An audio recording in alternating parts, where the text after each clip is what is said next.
Nima bu bosim bo'lyaptimi menga nisbatan? Bosim bo'ladi. Qanaqa ariza tushgan sizga? Yuring, moshinamizcha tanishtiraman arizani. Yo, rahmat, lekin men hozir ish qildiryapman deyapman. Tushunyapsizmi? Akamizni gaplaridan, so'zlaridan jinniga o'xshaydimi yo aqli norasoga o'xshaydimi?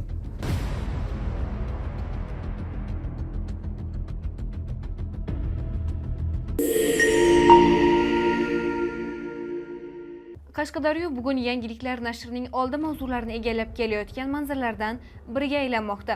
Bir necha kun avval Qashqadaryoda 40 kunlik chaqaloqning qamoq jazosi o'tayotgani haqida gaplashgandik. O'sha yerda tug'ilib, keyin ham ozodlikka chiqarilmagan bu chaqaloq voqeasidan so'ng bugungi mavzuyimizda tanqidiy materiallari uchun ruhiy xastaga chiqarilib, jinnixonaga majburlab joylashtirilgan bloger haqida gaplashamiz. Demak, boshladik. Assalomu alaykum. Ravshan Berdiyev 58 yoshda va Kitob tumani Shahrisabz shahri Kesh mahallasida istiqomat qiladi. 3 farzandini o'qitayotgan ota 5 yilga yaqin viloyat va tumandagi ko'zga ko'ringan kamchiliklarni, muammolarni, aholini qiynayotgan savollarni o'rganib, o'zining Facebook sahifasida yoritib keladi.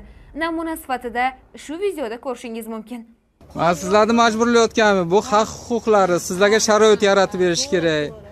Bemalol o'zlaringizni nimalaringizni talab qilishlaringiz mumkin, haq huquqlaringizni. Sizlarni shunday hurmat qilish kerakki, o'zini kabinetini tuzatmasdan sizlarga dushovoy qilib berish kerak bo'lsa, gapiringizlar, to'g'ri mana. Bizga shu plastikda yechinib kiyishimizga, sumkalarimizni misol ichida u narsa bilan bizlar patta kishimiz, ba'zi kerakli narsamiz bor, alolarimiz bor. Mumkin emas ekan, ana u bort salaga xona mumkin emasmish. Faqat tashqariga yurar ekan. Kim aytibdi shu gapni sizga? Xohlagan joyga borib dedi, ishtima kelmaydi dedi. Faqat tashqariga yurar ekansiz, tashqariga keyin ichini yuraver ekansiz. Opa kulguli gap bo'ladigan. Yo'q, siz nazorat gapiring. Mana inson Xudo ko'rib turibdi. Biz ham odamki biz. Sizlar ham gapiringizlarga gaplaringiz bo'lsa, bemalol. Gapiringizlar qizim, singlim, gapiringizlar. Sizlar bega ishlayapsizlar. Meni ham onam oddiy kolxozchi bo'lgan. Bunga uyaladigan gaplar yo'q. Bir oy avval uni majburlab jinnixonaga tiqib qo'yishgan. Sabab sifatida esa o'ziga ko'rsatilmagan, lekin borligi aytilgan ruhiy xasta ekani haqida ma'lumotnoma. Bir oy davomida jinnixonada yashagan bloger kuni kecha 18 noyabr kuni oilasiga qaytdi. Mavzuni batafsil u olib ketilgan kunga qaratamiz. Aynan shu videoda uni olib ketishga kelgan inspektorlarni ko'rishingiz mumkin. Voqea shunday boshlangan. Ya aytavering, men bu yerga turibman. Keling o'zingiz marhamat, nima bosib olib ketaman deyapsizmi? Yo, ayting mana nima gapingiz bor? Men bu yerga ish qildiryapman. Hammani xabari bor. Ijtimoiy tarmoqqa ham qo'yganman. Mana hozir ham promoy ketyapti. Nima gapingiz bor aka? Ariza kelgan. O'sha bo'yicha stolingiz keldim. Xo'p, men o'taman shuni. Telefonim bor, to'g'rimi? Yaxshi, telefoningizni tushunmadim, shuncha aytdim. Ha. Boraman. Gapingiz bo'lsa ayting. Boraylik o'sharga. Hozir. Nima hozir srochmi? A bu yerga traktor kelyapti. Ha, bo'li, qaytib keladi o'zi 10 minutga.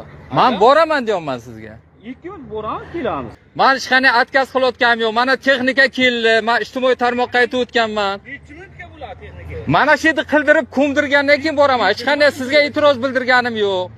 Nima bu bosim bo'lyaptimi menga nisbatan? Bosim bo'ladi. Qanaqa ariza tushgan sizga? Yuring, moshinamizcha tanishtiraman arizani. Yo, rahmat, lekin men hozir ish qildiryapman deyapman. Tushunyapsizmi? Men bekorchilikdan qilayotganim yo'q bu ishlarni. Obod bo'lsin shahrimiz deyapman. Mana boramiz, kelamiz aka. Yuring, bo'lmasa o'zingiz boring. Baq qilaveradi. Ha, boraman uka. Sizni agar meni ustimdan ariza tushgan bo'lsa, ukajon, siz menga повестка jo'natishingiz kerak o'g'lisi. Bunday 3 kishilab kelib, bu yerga bosim o'tkazishganday qilmaslik kerak. 18 oktyabr olib ketilgandan so'ng uning yaqinlari, tanishlari ijtimoiy tarmoqqa video murojaat joylashgan.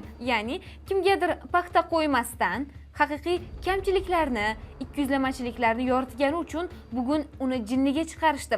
Vaholanki, avval uni shunday yaxshi kontentlar uchun taqdirlashgan. Taqdirlashayotganda ruhiy xastalik haqidagi ma'lumotnoma qayerda edi? Deydi uning yaqinlari. Lekin kecha shu akamizni majburlab jinnixonaga tiqishibdi. Hech qanaqa повесткаlarsiz, majburiy tarzda olib ketilgan deyilyapti. Mana shundan keyin hozir bizda aniq ma'lumoti yo'q, lekin kecha olib ketilgan. Men o'sha Kesh mahallasini inspektori bilan gaplashdim, o'sha uchastkovoy bilan. U odamning aytishi bo'yicha men olib ketmadim deb aytayapti. videodan ko'rib turibsizlar, akamizni gaplaridan, so'zlaridan jinniga o'xshaydimi yo aqli norasoga o'xshaydimi? Biz mavzuga batafsil oydinlik kiritish uchun Ravshan Berdiyev bilan bog'landik. Yo, ma'lumotnomani olgan ular, lekin u yerda xodimlar bo'lishi kerak.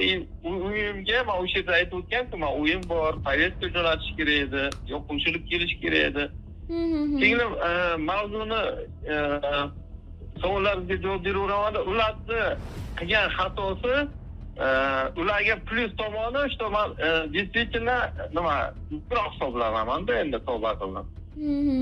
Tushunyapsiz? Ular faqatgina haqqa yopishishini bilmasdan shu narsaga yopishdi. Endi maqtanish emas, u negativ, mandan boshqa qanday chiqarmasa hammasi qo'lini qo'ltig'iga artib taslim bo'lganda bu yerga. Agar chiqqanimni o'zi biladi, diktatsiya bunday o'zini chakkadan ish qilayotganlari telefon qilib aka chiqdi, u bu deyapti-da, lekin mahalladan bir kelib ketishdi просто.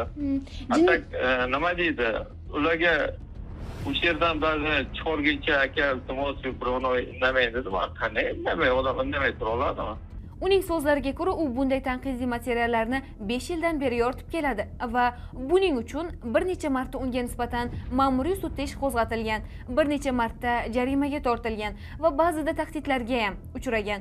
Shularga qaramasdan hech kimning oldida muttaham emasman, bor narsani borligicha gapiraveraman deb ijodini to'xtatmagan bloger, lekin endi bu safargi jinnixonaga tiqish sahnasi oshib tushdi, deydi. Uning so'zlariga ko'ra, u avval ham shunday vaziyat bilan qarshilashgan. Tibbiy ekspertiza natijalari unda hech qanday ruhiy kasallik haqida aniqlay olishmagan.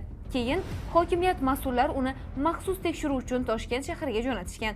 Bu yerda ham natijalar toza, ya'ni Ravshan Berdiyevga sog'lom deb tashxis qo'yilgan va u katta ehtimol bilan maktab haqidagi postim ularga yoqmadi, deydi. Oxirgi kontentlari orasida o'zining ham farzandlari o'qiydigan maktabdagi o'g'irlik va kasbga suiiste'mollik holatlarini gapirib chiqqan. Bir oy jinnixonada bo'lgan vaziyatlar haqida so'raganimizda, u yerga zo'rlab olib borishdi va bizda telefonlar bor edi, deydi qahramon. U o'sha davolash markazida ham ijtimoiy tarmoqqa video joylab, mavzuga fikrlarini bildirgandi. Assalomu alaykum aziz vatandoshlar. Assalomu alaykum aziz futbolchilar. Men hozir Qashqadaryo viloyatining Kitob tumanining jinnixonasiga chiqishgan. Bu profilaktika inspektori qayerdagi qog'ozlarni olib kelayotgan ekan. Men bu aytganchalik o'zim gapimga, o'zimni xatti-harakatimga javob bermaydigan ekanman. Nimaga doktorlar bilan kelmadi? Nimaga oila a'zolarimni xabardor qilmadi? Даже men bilmay qolibman, shu telefonni qo'limdan tortib olgan vaqti, o'sha vaqtda o'chgan prямой efir, kistamga qo'limni rukamdan ushlab kelayotdi. O'sha turizm sohasidan komandirim u kishi oldin GAIda ishlagan. Kistamdan 470 ming pulni ham chiqarib olgan. Bularni qo'poroq qilayotganga orqasini ko'tarib tashlaganim uchun hozir og'a mana shu narsalarni ochib hammasini yopmoqchida. Lekin shifoxonada asossiz ushlanib turibman.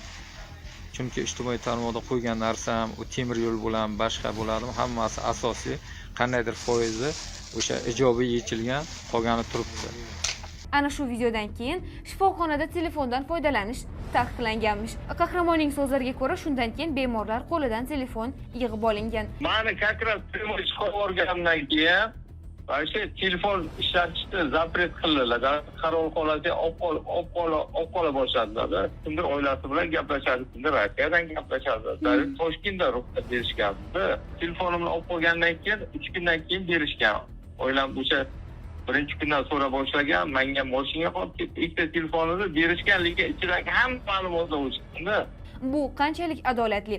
Tashxis natijalari ko'rsatilmasdan bir insonning bir oy umrini majburan ruhiy kasallarni davolash markazi, ya'ni jinnixonada saqlash qanchalik to'g'ri? Har gapirgan, har muammoni yoritgan insonni ruhiy xastaga chiqarishsa, ertaga bunday markazlarda joy yetishmay qoladi.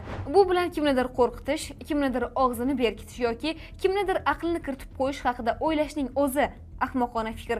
Chunki Ravshan Berdiyev shuncha aziyatdan keyin ham kecha uyiga qaytib, bugun yana o'zining tanqidiy, tahliliy materiallarini yoritishda davom etmoqda.